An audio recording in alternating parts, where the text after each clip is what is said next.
Hiring instructional designers is really exciting and really fun. It means you're about to embark on a new project, a project that maybe requires more development power and probably will bring you a greater profit. So it's me, anytime I know I get to hire an instructional designer or help somebody do that, it's awesome because I know something great's about to happen. But I've noticed, especially when I work with my clients who've never worked with an instructional designer before, they don't always know what to ask me or to ask people that they intend to hire. And so I just want to give you a few of my favorite questions. First, I would ask any instructional designer what their process for designing looks like. They might tell you something like Addie or Sam, whatever, but that's not really what I mean. I want them to talk me through how they solve a learning problem. And in doing that, you'll really get a good feel for how they address challenges, what their process looks like, what their workflow looks like, if they like to collaborate with people, if they like to work in an independent space. And that's really important to, regardless of what the answer is, you just want to make sure it matches your expectations for the workflow within your own organization. Another question I would ask every instructional designer is what they're reading, watching, or playing. You want to know who these people are following in terms of thought leaders or where they're getting their inspiration from. So they might mention blogs, video games, books they're reading. I have a giant stack on my desk of half-read books, to be quite honest. But knowing that they're trying to advance themselves and continue learning is important because good instructional designers are good learners. Another question I would definitely ask them is about their communication style. Do they have a preference? Are they someone who hates getting on the phone? Are they someone who's very flexible? Are they someone who wants to have the answers first? Or do they feel comfortable totally not knowing a subject matter and just diving into it and then asking questions of the SME? That's really important. Again, you want to make sure you're on the same wavelength. Personally, I feel like if somebody tells me they're not flexible, that's probably not going to work for my work style. I think you should cater to your client, but again, that might not be the case for whatever you're working on. I would ask if folks have worked with a subject matter expert before, because there's definitely a difference in developing content for which you are a subject matter expert and having the interview skills and the data collection skills to be able to turn something into a really great learning experience. If they don't have that and you're looking for someone entry level, I do think it can be trained. But if you need someone to jump in right away, then you need someone who has experience getting the answers they need.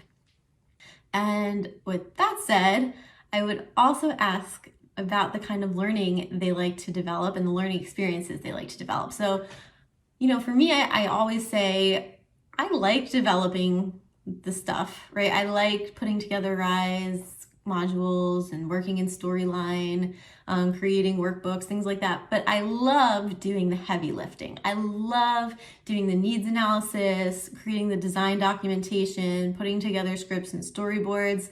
I'm totally happy any day of the week to do those phases and pass it off to a very talented e-learning developer. So other people have the exact opposite, right? Some people love to work in Storyline. They don't want to write a single thing if they don't have to. They would love to just get that blueprint and make it look amazing, work amazing, improve the interactions and things like that. So you want to know who you're working with and what their style is and what you need for your project, more importantly. So do you need someone who can give you the blueprint and turn it over? Do you need someone who is comfortable working end to end? What level of challenge in terms of development will you have? So for me, I can handle level 1 interactions. I can kind of handle level 2 interactions depending on what you're asking me to do. If you ask me for a level 4 interaction, I can't give that to you. I do not know how to design a really complex game in Storyline, but somebody else will. So if that's what you need, then you need to make sure you're asking the questions that will get that information from your potential hire. And overall, one thing again, I've learned both from doing this myself, so from doing tons of interviews, hiring for clients, working with instructional designers who were reporting to me, but also I worked with a recruiting coach and on his work, And he said the same thing. And so I think it's really important not to ask people about like, do you fit our culture? Like, that's important, fine, whatever. Do you fit our culture? Do you shake hands well? Like all of that superficial stuff, because what you do is actually end up hiring people that are just like you, and you don't get that variety of thought, variety of styles, approaches. You don't get the innovation that comes with diversity.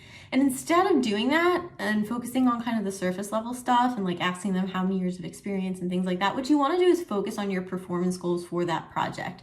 So again, we talked about, can you work with an SME? Can you develop a e-learning module from scratch? But you might have other project needs. Are you someone who can work with complex terminology because we're working on a biotech e-learning module? Are you somebody who can work with teams of 25 SMEs and manage them?